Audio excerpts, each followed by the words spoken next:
Góðan daginn og velkomin í Silfrið.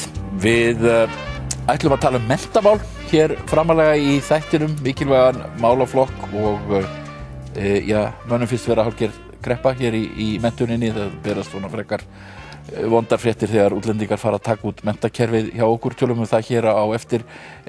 Verðum með í lok þáttarins Zoe Konstantopoulou sem grískur stjórnmálamaður, mjög skeleg kona, var forseti gríska þingsins, var þá í flokki forsætisráðherrans Tsipras, en sagði svo flokknum og mjög harðorð í garð þess hvernig gríska stjórnmála elítan og svo Evrópusambandið og fleiri hafa farið með Grikki í þessari skelfilegu kreppu sem að þar hefur dunið yfir og hún ekki grynnri en bandaríska kreppan 1929 sem hófst þá. Síðan ætlum við að fá hér tvo frambjóðendur og þeir setjast hérna í panelin hjá okkur. Það Vigdís Hauksdóttir sem ætlar að bjóða sig fram fyrir miðflokkinn í borgarstjórnarkosningunum og Heiða Björg sem að sigraði í prófkjöri Samfylkingarinnar í gær, eða sigraði, hún vann annað sætið og sem sagt næst á eftir Degi Eggertssyni sem ekki hérna í þættinum. En við byrjum hér á vettvangi dagsins sem Páli Baldvini Baldvinssyni, Þorbjörgu Helgu Vigfúsdóttur, Ragnari Þór Péturssyni og Runólu Ágústssyni. Og við ætlum að tala menntamál svolítið. Og það að berast þessar fréttir, PISA, OECD, Norræna ráðherranefndin, menn að sögn að gefa íslenska menntakerfinu bókstaflega fallengun. Runólfur. Já, ég held að sé varla hægt að orða það öðruvísi. Þessar PISA-niðurstöður sem hafa nú legið fyrir nokkuð tíma en koma fram í þessari skýrslu, þessari norrænu skýrslu, sýna það að börnin okkur hefur ekki, þau standa vera vígi, hvað snertir bæði lestur og stærðfræði heldur en okkar helstu nágrannalönd og okkur svona heldur að fara aftur frekar en hitt. Þannig að ástandið að versna. Þetta gerist á sama tíma og þegar við horfum á grunnskólan að við sjáum að við erum að verja ágætis fjármagni í það skólastig samanborið við önnur lönd. Þannig að skortur á fjármagni varla ástæðan fyrir þessari slöku frammistöðu. Á sama tíma hins vegar eru kennarar hér með tiltölulega lægri laun en víðast annars staðar. Þannig að maður spyr sig í hvað fjármagnið að fara ef það ekki að skila sér í launum kennara og ekki að skila sér í gæðum.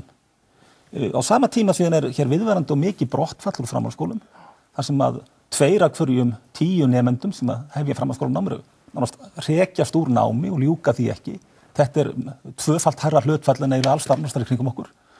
Og síðan í þriðja atriði sem kemur fram í þessari skýrslu líka það, sem líka mjög alvarlegt, að menntakerfið virðist nánast algjörlega sinnulaust gagnvart innflytjendum, sem jú að verða 10% þjóðarinnar, hátt í 20% sem stærri svo Suðurnesjum, og lykilatriði til þess að aðlaga þessa nýju íbúa okkar samfélagi þetta að beita menntakerfinu sem við erum ekki að gera. Já. Þeir koma verr út hér, innflytjendur, en á Norðurlöndunum. Þór Baldvin, hvernig horfir þetta við þér? Í fyrsta lagi þá náttúrulega spyr maður sig eða það hafa komið fram athugasemdir það bæði í Noregi og Danmörku varðandi mæli tækin sem PISA að beita og þó að það sé nú kannski ekki ástæða til þess að fara að efast þetta ástand að þá rétt að hafa það í huga að menn nú ekki svona alveg á einu málum að þau mælitæki séu rétt og gefi rétta mynd. Við erum náttúrulega að reka menntakerfi sem nokkur lagskipt og þar sem ég þekki til í grunnskólanum að þá sjáum við það að það mismunandi árangur eftir skólum og mismunandi árangur eftir landshlutum. Og það náttúrulega mjög alvarlegt að menn skuli allt í einu rjúka upp núna og segja að þetta ólagi, þetta ólagi að því það komin skýrsla meðan við erum búin að sjá náttúrulega í nokkur ár að það eitthvað ekki í lagi á þessu stigi. Það alveg rétt sem Runólfur segir að það verið að eyða miklum peningum í það. Við erum mjög víða held ég fastir í gömlu skipulagi. Og ég held að það ráðist nú bara meðal annars af stéttarhagsmunum kennarana sem hafa náttúrulega verið í mörg ár í varnarbaráttu fyrir sínum launum. Já.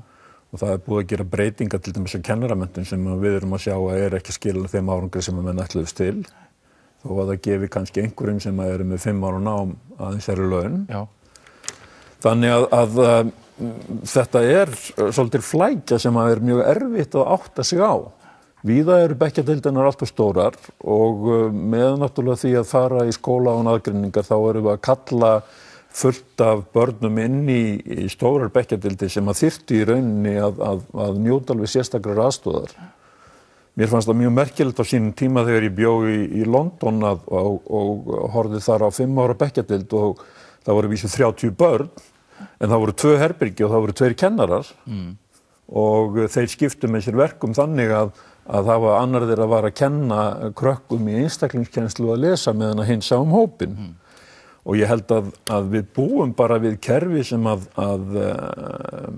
þyrfti talsverða uppstokkun. Gamla bekkjarhugmyndin, hún sé ennþá við lýði sem að ætti að leysa upp. Kannski ætti að fara í það að færa fólk á milli árganga og hafa skipulagið allt aðeins lausara heldur en það Möguleikarnir eru óþrjótandi. Fjármagnið sem að skólarnir eru að fá, grunnskólarnir, það ekkert ýkja mikið og tilflutningurinn yfir á sveitarstjórnarstigið, hann hefur í rauninni sett sveitarfélögin í þá klemmu að þau halda mjög utan fjárhag grunnskólans. Þannig að sveigjanleikinn fjárhagslega, hann mjög lítill í öllu kerfinu. Svo horfum við upp á það að það náttúrulega haldið mjög fast utan alla útgáfu á skólaefni. Þannig að þetta mjög margþættur vandi, held ég. Þetta nokkuð ræða hjá Páli og hann greinir vanda svona frá ýmsum hliðum. Þú hefur náttúrulega, þú ert fyrrverandi borgarfulltrúi, en þú hefur farið yfir í skólamálin og menntamálin, ert að beita þér í þeim og ert með fyrirtæki á því sviði. Já, og ég var áður aðstofamaður ráðherra, þannig að ég hef verið á öllum stigum þessa máls nema inn í kennslustofunni sjálfri og ég í grunninn á því að kennararnir eigi að fá að vera í friði þar með fín laun og góða aðstæður. En almennt ég orðin ógeðslega þreytt og pirruð á þessum skýrslum og þáttum eins og þessum með fullri virðingu þar sem að við tölum eitthvað hérna, svo bara hætta allir að tala um þetta, svo kemur næsta skýrsla og við byrjum aftur, en það engin aðgerðaráætlun í gangi, það 0. Og þetta svona, sko, eins og bara í gær og í fyrra dag þá voru allir að benda okkur annan, kennarasamtök var að benda á stjórnarmennir og kennarana og þetta fer alltaf í sama farveginn af því að þetta svo marg höfða þurs og það svo mikið af stjórnsýslu stigum að skipta sér menntamálum og enginn að draga vagnin. Það enginn að setja markmiðin, stjórnmálamennirnir eru bara svona, þú veist, með fullri virðingu líka fyrir þeim, að gera eitthvað gott, tala eitthvað fallegt og hugmyndafræðilega hljómar þetta allt súpervel, en svo eru þeir bara farnir í eitthvað annað eftir 4 ár. Og við erum ekki með kjósendur einu sinni, það kýs enginn menntamál. Nei. Þetta samfélagslegt mein. Það ekki hægt að segja þetta sé bara eitthvað 1 eða 2 eða 3. Við erum ekki að setja þetta í fyrsta sæti. Við erum sammála að búa til skólan aðgreiningar hérna og við hendum þessu í gang. Við sendum 5 ára nám á kennara, við hættum að gefa út bækur, við gerum þetta allt voða skemmtilegt en það engin eftirfylgni, það engar rannsóknir og það engin sem gerir upp ákvarðanir fyrir en að einhver erlend skýrsla kemur. Og hér komin skýrsla að skólan aðgreiningar sé í algjöru uppnámi sem kennarar búin að segja frá fyrsta degi. En hvað verið að gera? Það ennþá verið að tala þessa skýrslu. Og þetta það sem mér finnst svona lykilatriði í þessari umræðu, að það þarf væntanlega þá ríkisstjórn að vera hérna með 15 til 20 ára markmiðaplan sem ekki hægt að hreyfa, eins og Skandinavíar gera. Þeir gera ákvörðunartökuplagg sem setur kjört af því að skólinni vestur þeirra alltaf verið að snúa honum fram og tilbaka og henda þróunarverkefnum átaksverkefnum. Við erum sjúklega góð í því. Þróunarverkefni, átaksverkefni og svo veitum ekkert hvað gerist við þetta. Ragnar, þetta hérna, gaman að heyra hvað þú segir. Þú ert að taka við sem formaður Kennarasambands Íslands. Sko, það heilmikið glóra í öllu sem hefur verið sagt, en það er líka ákveðin hlut sem ég ekki sammála og held að sé ekki réttir. Og það er rétt, menntamál eru málaflokkur sem að þjóðin hefur miklu meiri skoðanir á heldur en áhuga. Já, það er mjög vel á það. Ég fór í Sund í morgun áður, ég kom hingað og þar var kona í heita pottinum sem leysti þetta og vandamáli í menntakerfisins er að þetta er allt fólk af félagsfræðibraut sem kann þar að leiðandi ekkert neitt, sá hann. Það er heilmargt búið okkur hefur verið þessa PISA-rannsóknir og þessi skýrsla sem kom, þetta eru ekki nýjar upplýsingar, þetta lá fyrir ári síðan með PISA niðurstöðuna. Okkur hefur hrakað í lesskilningi frá aldamótum, jafnt og þétt allan tíman og ekkert sem við höfum gert hefur náð að koma í veg fyrir það. Hér voru sett framtíðarplön, hér voru sett langtímaáætlanir. Jafnvel þó við hefðum haldið okkur í PISA þá sáu allir fyrir 10-15 árum að hér þurfti að gera stór átak í menntamálum. Það er það sem Skandinavíu hefur að gera, allir að gera.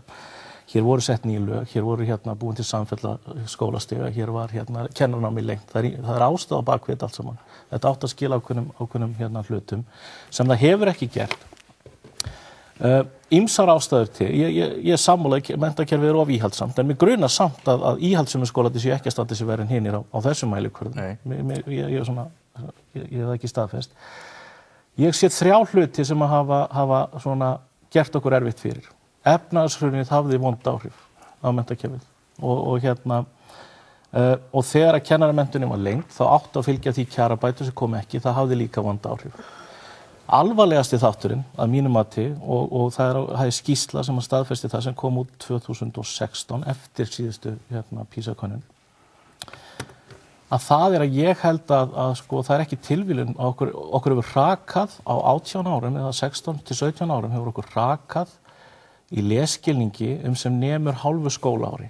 Það er þessi munur sem við að mæla, þetta verður ekki átt sér stað í Skandinavíu samanmæli, samt eru þau að nota spjaldtölvur og þau eru í snjalltækjunum, en hér á Íslandi hefur eitthvað sérstakt sem veldur því að það er svona 5% svona gat í lesskilningi nemenda þegar eru orðnir 16 ára eða 15 ára.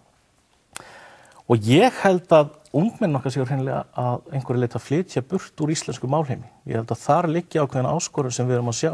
Ég gerði tilraun á mínum nemendum, ég lét þau fá PISA-spurningar í vikunni. Ég lét þau ekki fá upplýsingarnar, PISA-prófin eru mikið lestrarpróf. Ég lét þau bara fá spurningarnar. Þetta er dag og nótt og árstíðir og svona. 85% gátu svaraði.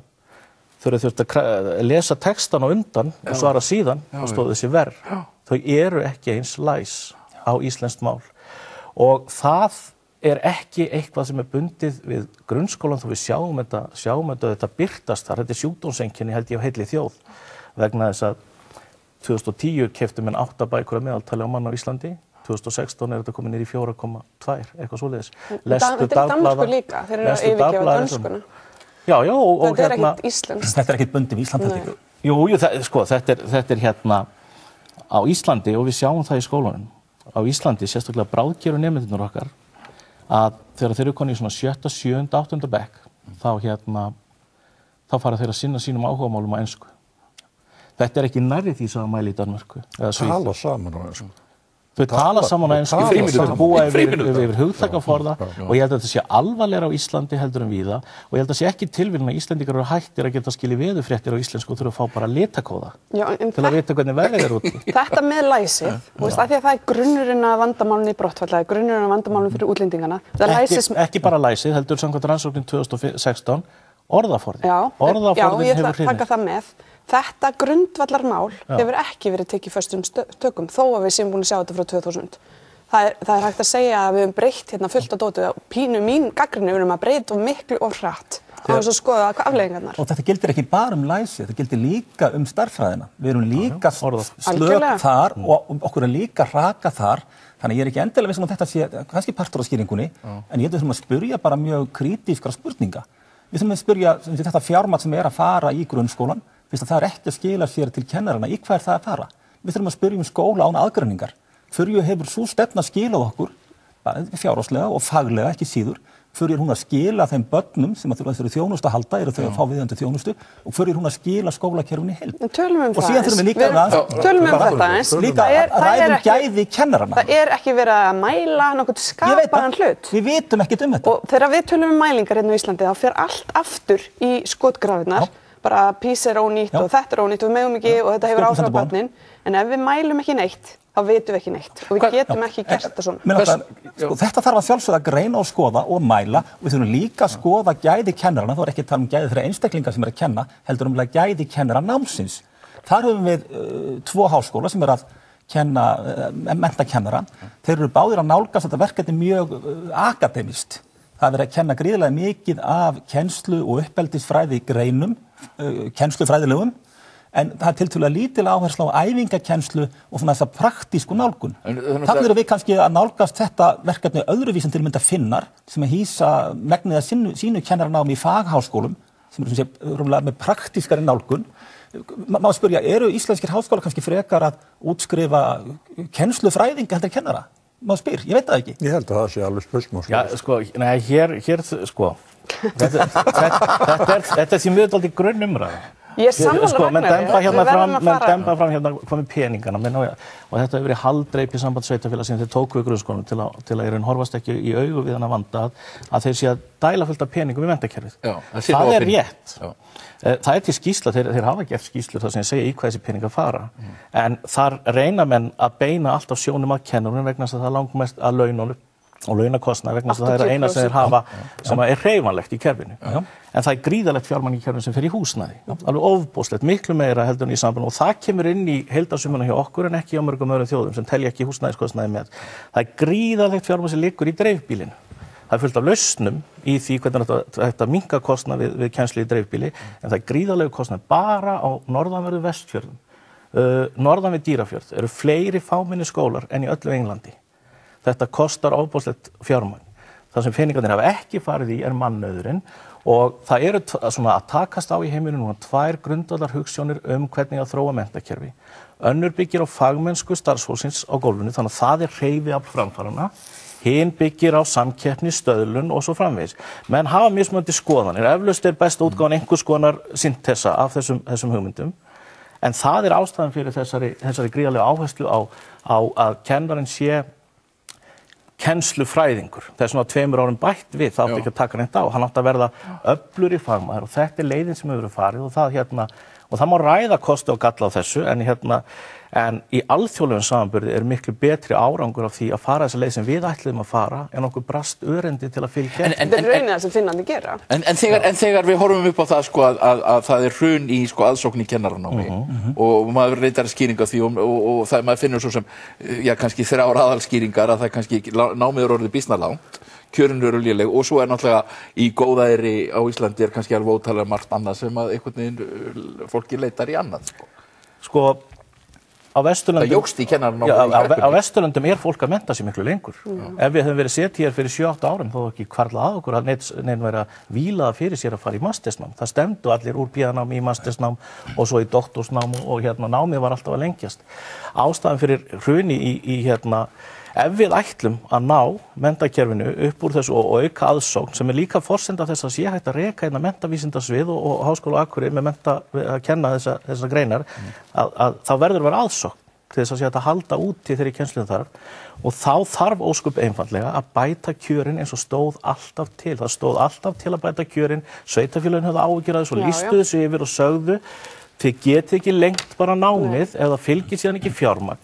Það kemur hrun, sveitarfélögin að vinna sig út úr því og það er alveg eðlilegt. Það þurfa allir að taka til þess.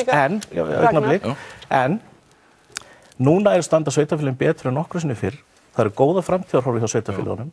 Samt sem áður hafa þau fest í eitthvað sem heitir SALEK, þannig að þau hafa skuldbundið sig til að bæta ekki kjörin hjá kennurum. Þau hafa fullyrt það að samningarnir sem voru gerðir síðast passi innan SALEK og þeir hafa ekki farið fram úr sér. Núna eru 2 stærstu kennarahóparnir, eða 2 af stóru kennarahópunum samningslausir og sveitarfélögin eru lémagna og vita ekki hvað þau að gera. Og ef þú fengir hérna til dæmis Dag og Halldór Halldórsson til að setjast niður til að tala borgarlínu, þá myndu þeir rífa kjaft hérna í hálftíma. Ef þeir setjast niður til að tala menntamál, þá sitja hérna þegjandi og vita ekki hvað að segja.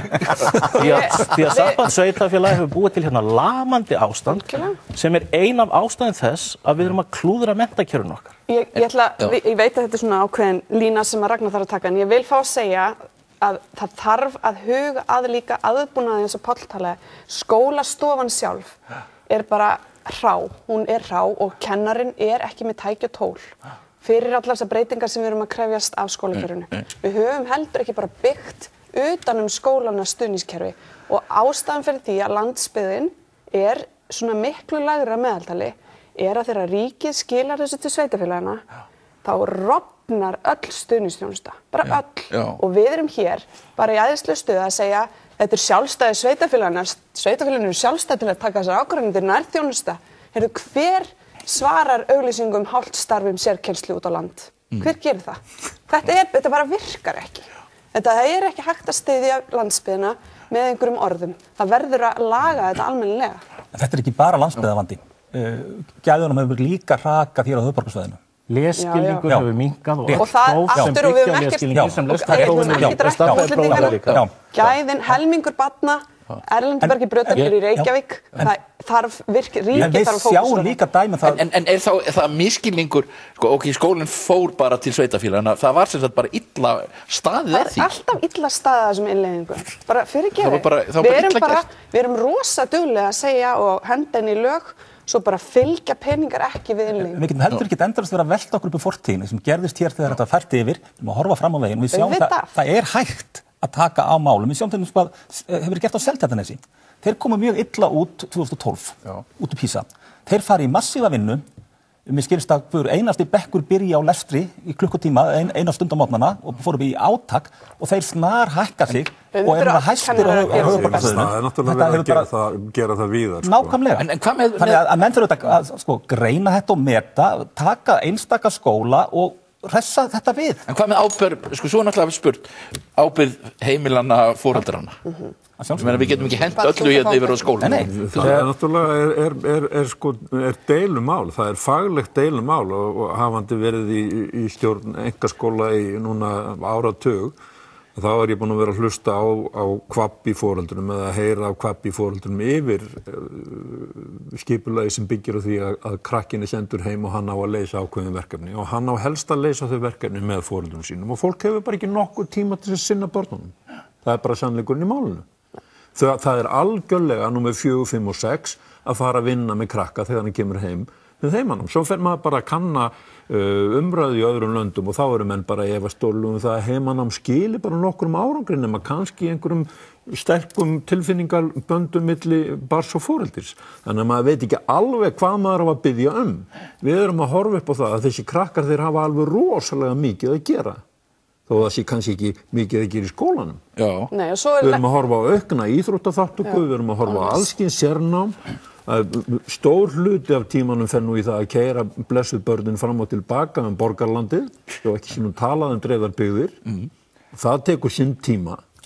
Þannig að eitthvað verður að láta undan þegar við erum að tala það að lesskilningi bæði í starffræði og lestri, honum farir hnignandi, þá það óskup eðlilegt ef að menn að tölurnar eru alveg samskonar tákn í skilningi eins og bókstafinir. Þannig að það mjög eðlilegt að það haldist í hendur. Að taka skólana og tæknivæða það á einhvern hátt og reyna að samhæfa þann veruleika sem þessi börnir lifa í með alla sína spjaldtölvur og sína tölvuleiki og allt þetta dótar í. Það bara stórt verkefni.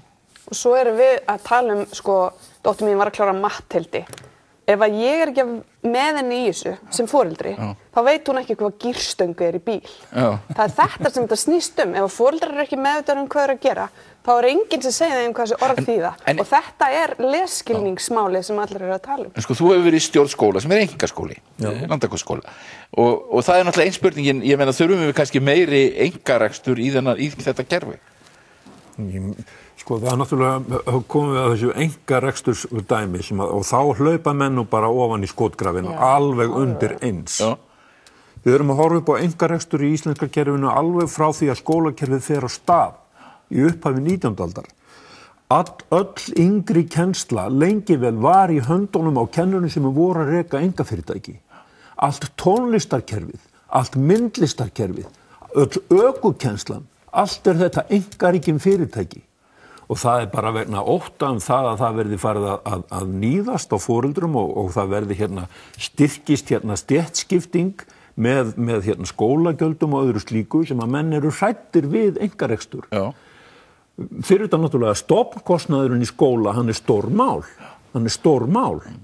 Og mér hefur alltaf hugnast að það sé blandað kerfi í þessum efnum og ég skil ekki alveg ótta sem pólitíkus við það að hér séu reknir einkaskólar. Á Reykjavíkursvæðinu eru þau nokkrir. Þeir eru allir að ströggla við að halda sér á lífi. Mér finnst að það að veita í kerfinu ákveðið frelsi sem var tryggt í námskránni núna síðast það að það væri hægt að að skólar gætu farið í einhverja átt, móta sína eigin stefnu, en það byggist náttúrulega því að það sé menntunarleg fórusta innan skólana og kennararnir hafa einhvern áhuga á því. Já, sko Mér finnst það sýnilega vanta. Og mér finnst þessi umræða með að vera á algjörum villigötum þegar við gleymum að skóli var búinn til að jafna kjör fólks og tryggja að öll börn fengju sambærilega menntun til þess að halda áfram í lífið. Nú horfum við á heilt skólakerfi sem einmitt að ýkja þennan mun. Við erum að horfa á kerfi sem að ýkja mun á milli fólks. Og eiginlega milli stétta þá. Og milli stétta og ýkir stéttaskiptingu og við sjáum að þessari útlendingar fari ekki í framhaldsskólann eða bara dett út á fyrsta ári. Aðeins þetta. Sko við erum ekkert að finna upp þessu umræðu. Þessi umræðu allan heim og þetta hluti af þessum stóru átakalínum. Samkeppni annað. Það sé meiri samkeppni á milli skóla. Að foreldrar beini börnunum í skóla sem gengur vel og frá börnum í skóla sem gengur illa. Meiri einkarekstur. Þetta hefur ekki gefist neitt sérstaklega vel það sem þetta hefur gert. Þetta hefur ekki skilað stórbættum árangri. Þetta hefur blásið upp alls kúlur eins og í Flórída og fleiri stöðum og sem hafa síðan sprungið með hvelli og menn hafa setið uppi með menntakerfi sem verra heldur að fara af stað með. En sterkasta röksemdi sem ég sé fyrir meiri einkarekstri í skólakerfinu eru þessi faglegu rök sem Páll er að nefna og það sem hefur gefið þessum rökum mest vægi er ákveðið miðstýringar árátta þeirra sem reka skólana, sveitarfélagin. Sveitarfélagin halda allt og fast alla þræði og hindra þar með þá fjölbreytni sem þarf að vera í þessu skólakerfi sem byggir á frjóu skapandi starfi í grasrótinni sem leiðir á sér þessa dýnamík sem þarf. Þannig að sko, það þarf alla að fara að slaka á þeirri kló og leyfa skólum og ég er algjörlega sammála Þorbjörg það að kennarinn þarf að hafa frelsi og hann þarf að hafa stuðning af fagfólkinu í kringum sig til að þróa skólastarf þannig að það verði betra. Og það gerist ekkert af sjálfu sér og þetta er margslungin og margþættur vefnaður og en við höfum ekkert efni á því að vanrækja þetta verkefni mikið lengur. Nei. Þetta er bara, við erum náttúrulega bara rétt að klóra yfir borðið en þetta er ágætt umræða. Nú ætla ég aðeins að breyta kúrs. Ég ætla að hleypa ykkur burt hér, Runólfur og Ragnar. Takk fyrir að vera hérna og fæ hér tvær konur hérna í settið. En ég ætla að þannig sem kosningarnar. Borgarstjórnarkosningar. Þú sást í borgarstjórn lengi fyrir Sjálfstæðisflokkinn. Hvernig finnst þér horfurnar vera fyrir þessar kosningar? Hvernig finnst þér þinn gamli flokkur vera að koma til þessara kosningar? Sko að því ég nú í þessum gír í dag að vera bara dálítið beinskeytt að þá finnst mér Sjálfstæðisflokkurinn vera í allt og mikil tækifærismennsku í þessum kosningum. Að tala að það sé einhverja aðra lausnir á borðinu heldur en til dæmis borgarlínan eða einhver önnur skipulagsbreyting á borginni sjálfri. Ég held að þetta sé risavaxið verkefni sem að borgarfulltrúar voru á tímabili bara sammála og ég er smá hrædd við það að margir kveðji þá Sjálfstæðisflokkinn í kjölfarið sem að vilja kannski smá meiri frjálslyndi og svona unga borg og svona nýja stíl. En ég er svo sem hætti í þessu og hef ekkert þetta að segja, en prófkjörið endurspeglaði það mjög sterkt. Hann fekk mjög ríkt umboð, hann Eyþór vinur minn, en ég er ekki sammála honum, ég persónulega, hvernig strategían á að vera.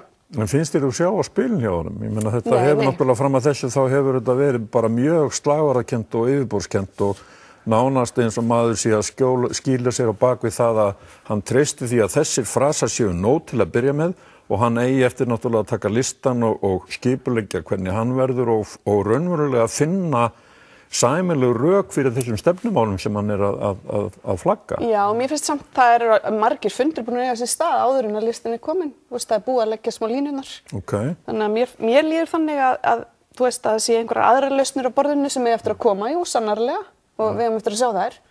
Það var náttúrulega ömurlegt flokkur sem er með fjórðungsfylgi í sveitarfélaginu.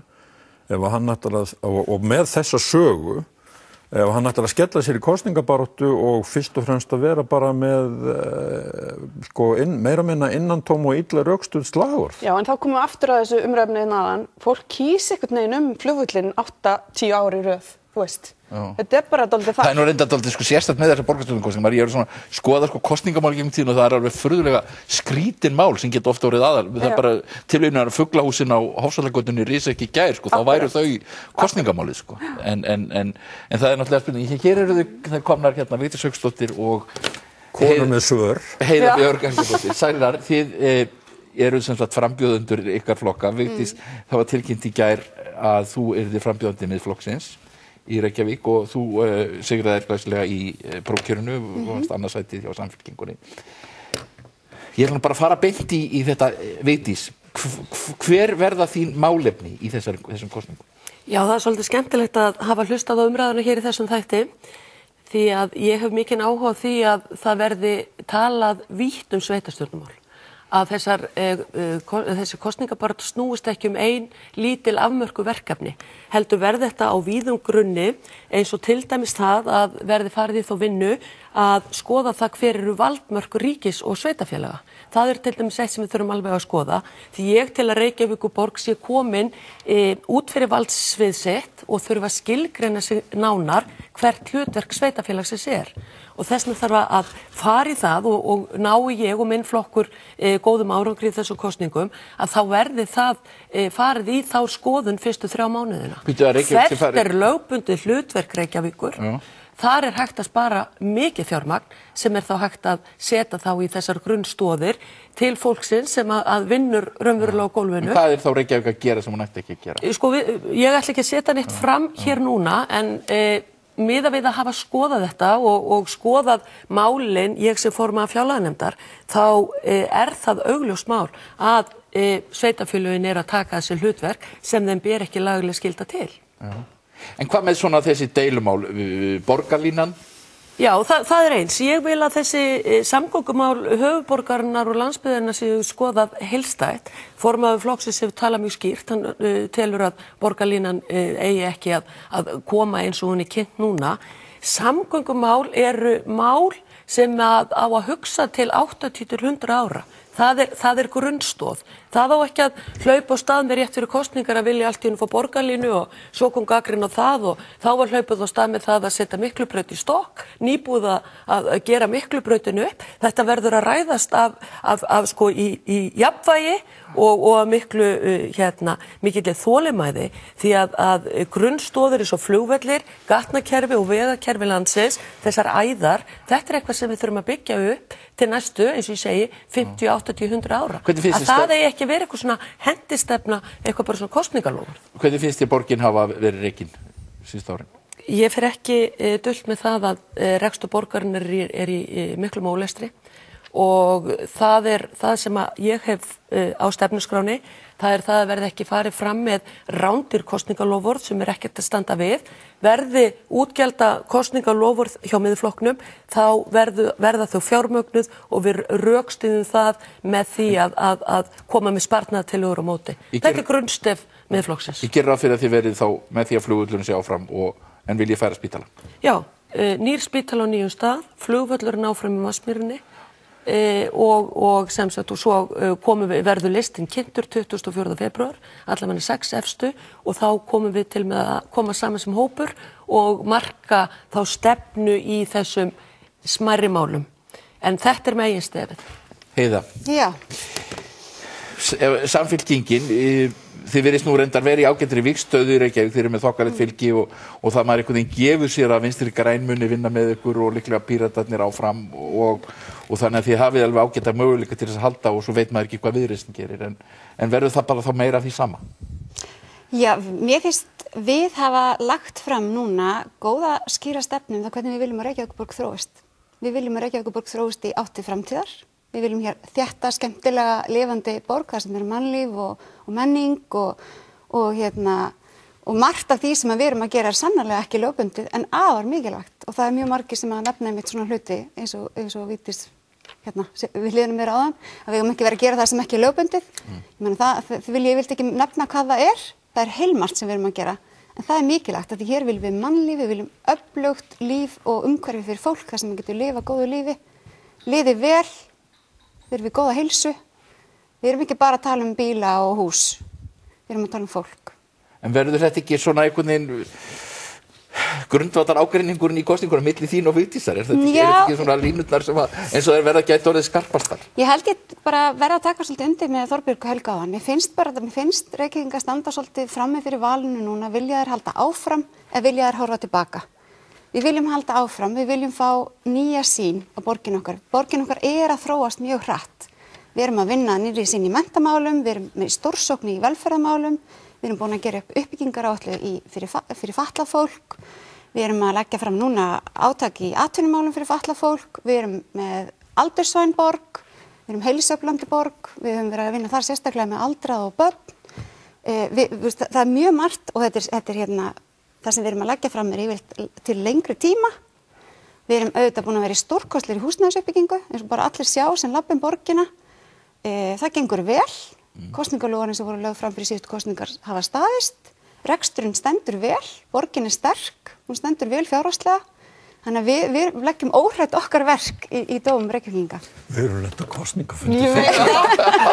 Ég er að spæða að spyrja. En auðvitað er yndislegt að hafa framtíðarsýn og auðvitað snýst frambúð Miðflokksins líka að sjálfsögðum fólk. Það býr fólk hér í borginni en við leggjum líka áherslu á að Reykjavíkurborg hefur skyldur gagnvart landsbyggðinni. Borgir í lýðræðisríkjum hafa skyldur gagnvart viðkomandi ríki og það ætlum við líka að leggja áherslu á og til dæmis það að hafa flugvöllin áfram í Vatnsmýrinni er sú skylda sem að Reykjavíkurborg hefur að það sé hægt að hafa tengingu hér við borgina. Stjórnsýsla Íslands er öll í 101. Það verður þá að gefa fólki tækifæri á því að komast þangað nokkuð óhindrað.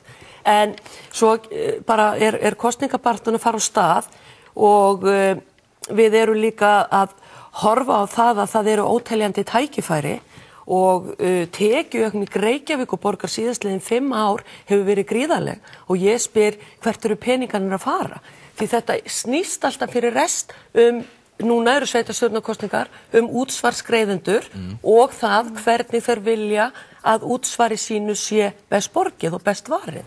Ég ætla að segja eitt dæmi. Vinstri grænir voru til dæmis með það á stefnuskrá sinni fyrir síðustu borgarstjórnarkosningar að leikskóli Reykjavík ætti að vera ókeypis. Það hefur ekkert bólað á því kosningaloforði, heldur er það farið í þann veg að það er ófremdar ástand á leikskólum borgarinnar.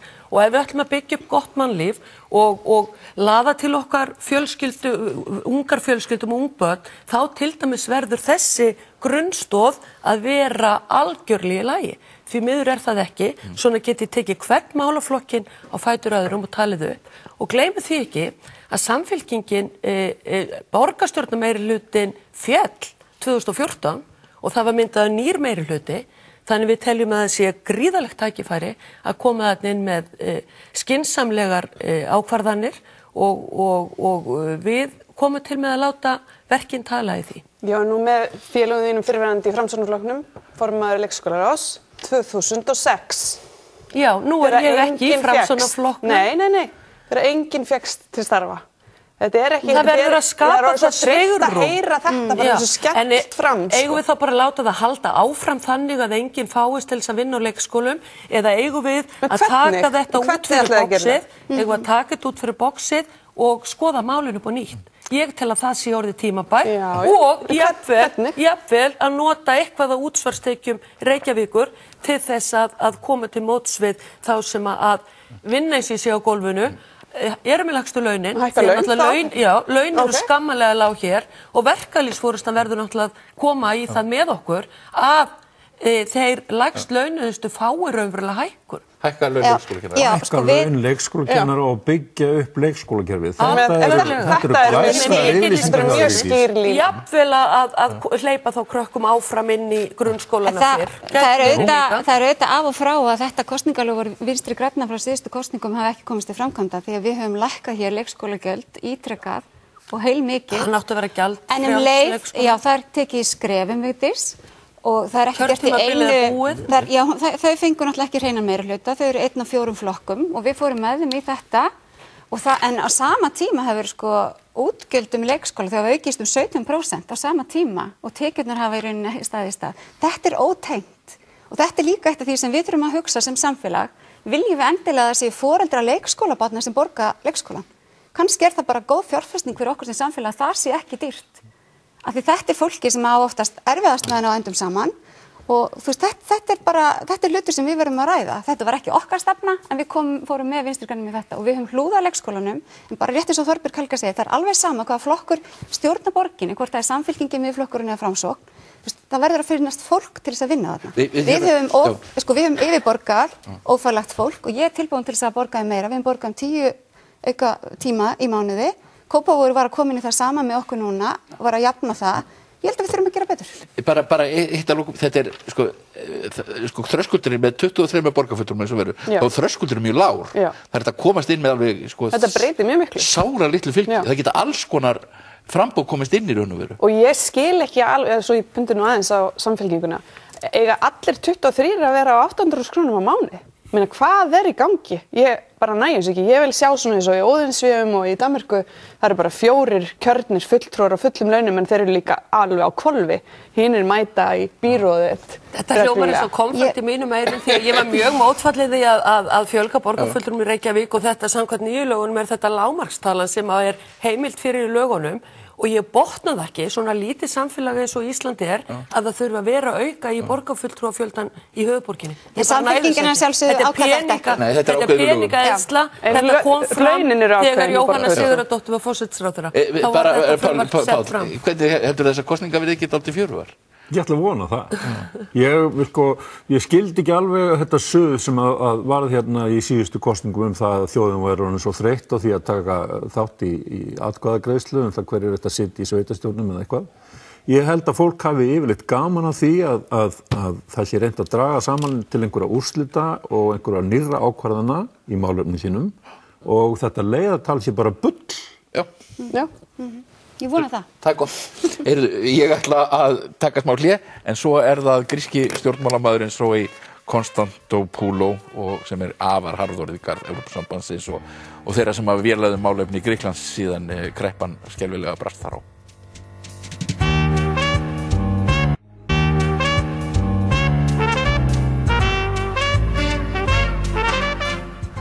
Hingað komin Zoe Konstantopoulou. Hún grískur stjórnmálamaður á vinstri væng, var forseti gríska þingsins tíma, þá á vegum Syriza sem vinstri sinnaður stjórnarflokkur í Grikklandi, flokkur Tsipras, forsætisráðherra.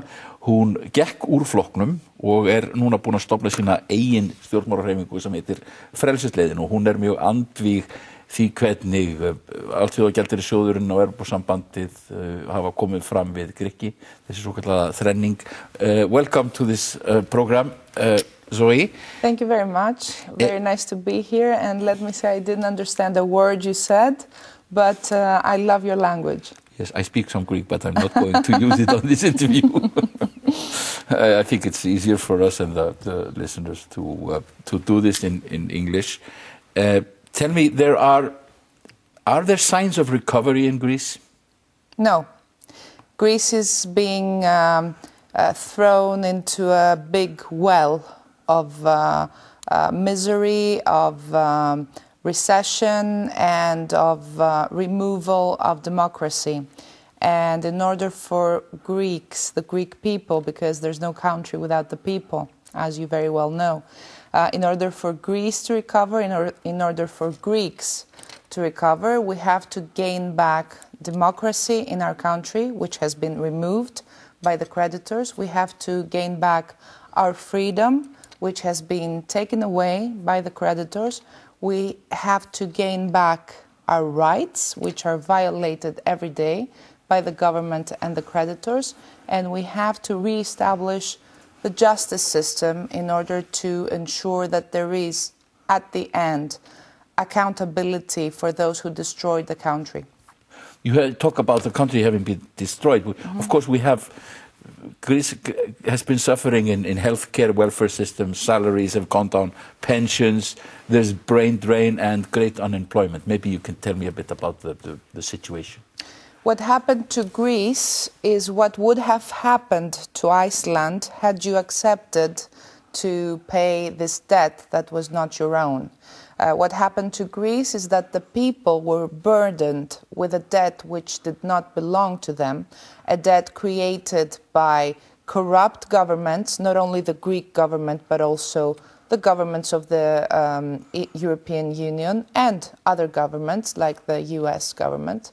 There were a lot of corruption cases, especially involving armaments, especially involving weapons, but also involving technology, like the great scandal of Siemens. There was also a big scandal concerning the banks, because basically the debt with which the Greeks were burdened was the equivalent of the German and the French banks' exposure to Greek state bonds. What we have established is that the Greeks were subjected to this absolutely undemocratic and absolutely atrocious system, the memorandum regime, just in order to save German and French banks, private banks, and subsequently Greek private banks.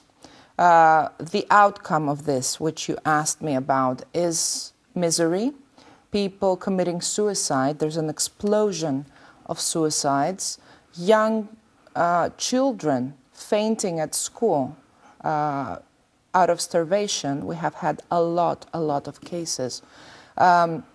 Youngsters not being able to find a job in the country and being forced to emigrate, not out of their choice, but out of lack of perspective in their country.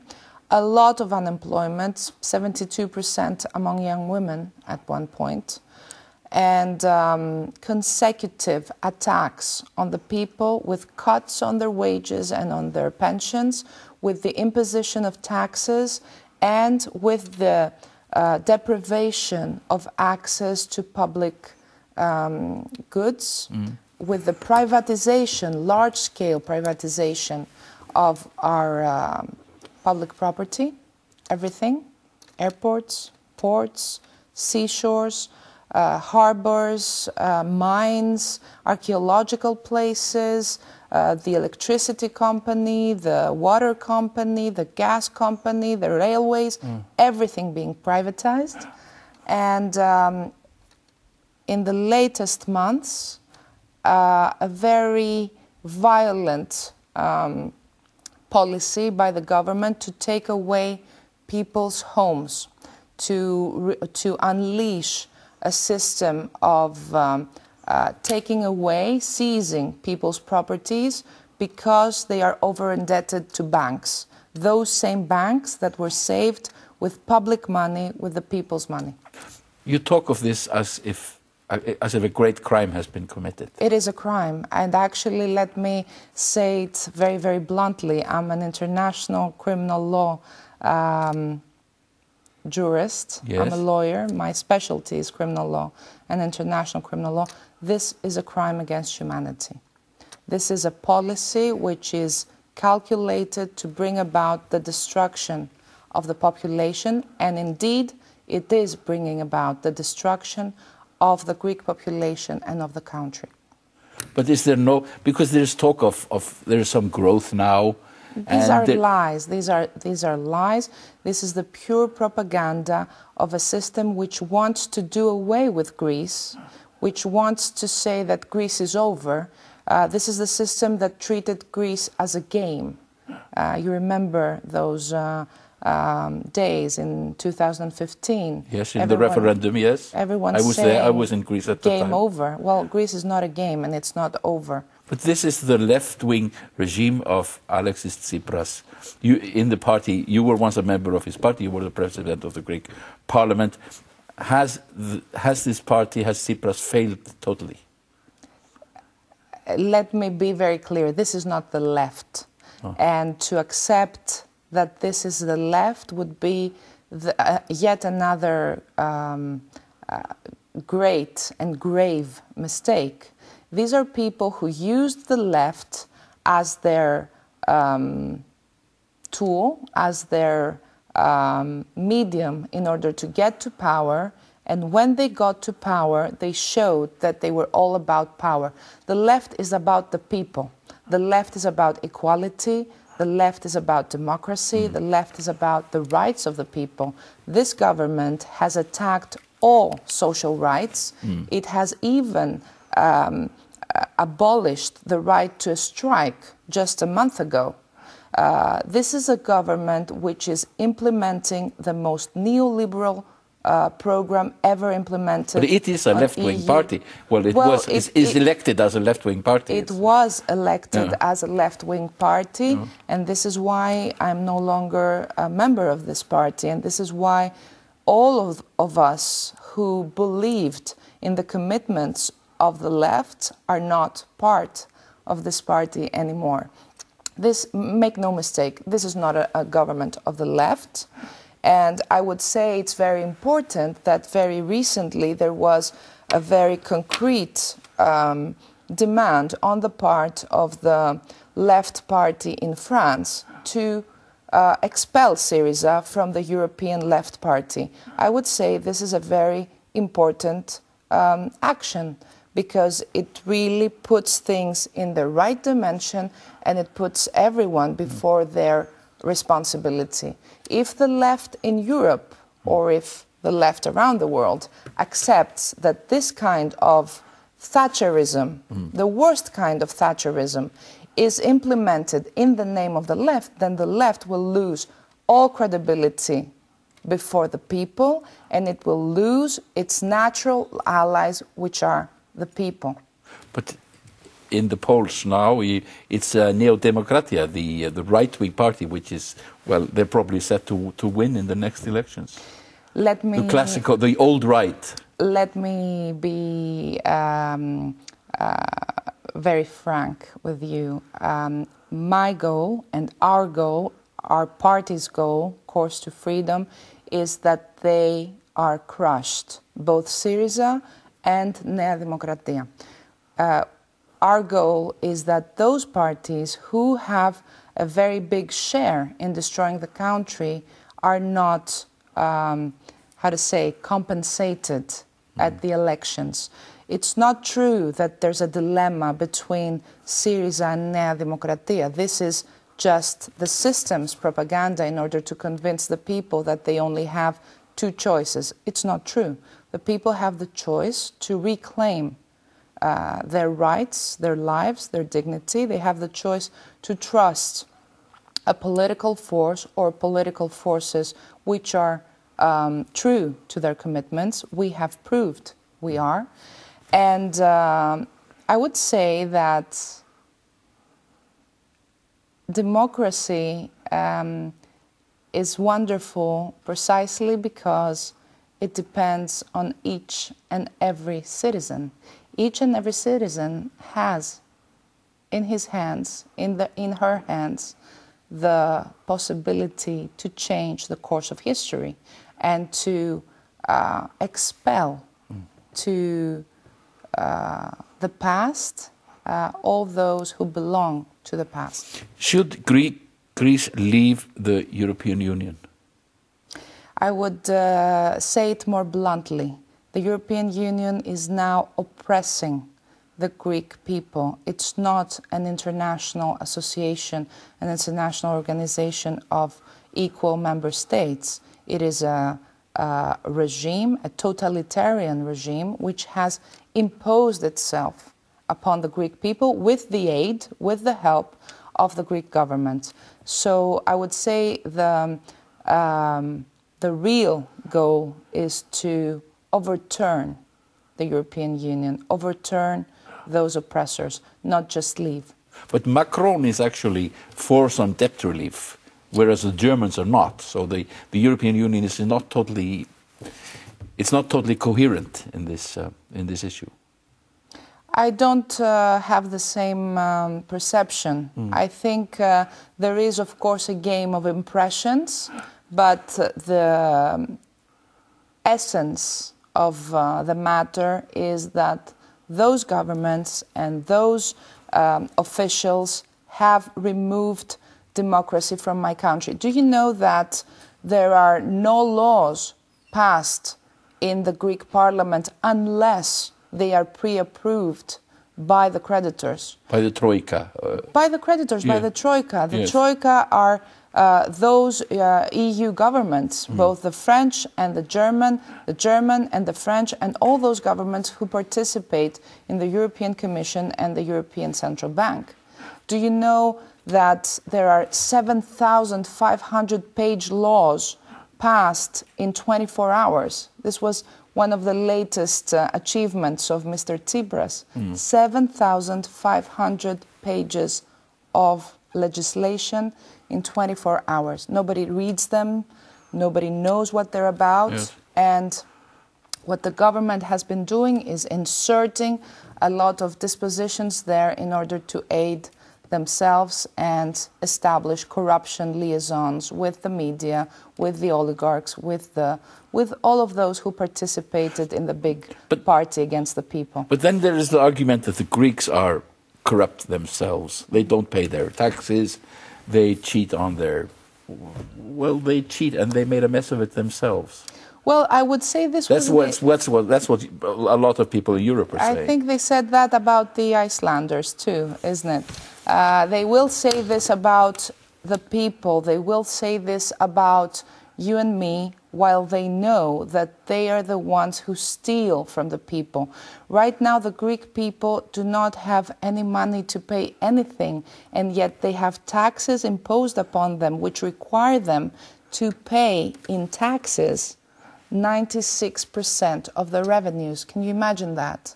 Can you conceive what it means? It basically means a complete denial of the right to work, a complete denial of the right to create, of the right to prosper. And this has nothing to do with democracy. It has nothing to do with the left. Could Greece have gone in a different direction with Brexit, with leaving the euro, defaulting on its debt? Would that have been possible? The Greek debt is illegal. This has been established by the Truth Committee on Public Debt, which I instituted as President of Parliament. This was the first and only debt auditing committee ever established in EU soil. And this committee showed in its preliminary report in 2015 that the Greek debt is illegal, illegitimate, odious, and unsustainable. This means it could not and should not be paid by Greece and by the Greek people. This means that there was an obligation by the government to write off this debt. And unfortunately, the government didn't. This also means there was an obligation by the other governments and the European Union to participate in this write-off. Otherwise, it was imposing an illegal debt, and this is why it was participating in this international crime against the Greek people. Could it have gone another way? Of course. Of course, it should have gone another way. And I would say that there was what is now happening could never have been a choice. There was a referendum in my country, and 62% of the people said no to this program, no to the memoranda, no to repaying this illegal debt which they were not responsible for. Your referendum was respected. Our referendum was violated. No turned into a yes. In the hands of the government, no turned into a yes. That's definitely. But the question is, but this doesn't mean that no does not stand. Yes. No still stands, and it is our duty to make sure that at the end, the popular mandate, which was registered by a vote, is implemented. Yeah. But if we finish, could Greece go it alone, defaulting on this debt, and, for example, adopting the drachma instead of the euro? Is that a possibility? I would say that in human history, all possibilities are open, and it's the human history which has shown this. And you have a very vivid example yourselves about what is possible and what is impossible. You have an example of what you were threatened with and what was presented as impossible and what really happened. Let me say that we have had too much of propaganda. We have had too much of this modern Tina. There is no alternative. I think it's very important to show the people by the example that everything is possible, and in order to re-empower the people to claim what is their own, we need to liberate their access to information, liberate their access to communication, and this is what we have been doing in Greece through our movement. Plevsin Eleftherias. Plevs Eleftherias, Yes. Course to Freedom. Yes, that is your political movement. So we could talk here all day. I'm myself a bit passionate about these issues because. Well, I'm at your disposal. What we have been doing in Greece during the last 2 weeks through our movement, through Course to Freedom, is that we established a new medium. It's called Freedom TV. And it is aiming at crushing the propaganda, the oligarchies which control the information in my country, all of them linked to either the government or the so-called opposition. And Freedom TV is a free medium, a free means of communication through which we show the people the real news, what's really happening, and we empower them to also participate in publicizing the truth. So we will be asking you for a message for our new medium, and we will be projecting this interview also in Freedom TV with your permission, of course. I'd be happy to. So, ευχαριστώ πάρα πολύ. Ευχαριστώ και εγώ. Þetta búið hjá okkur í dag. Takk fyrir að horfa.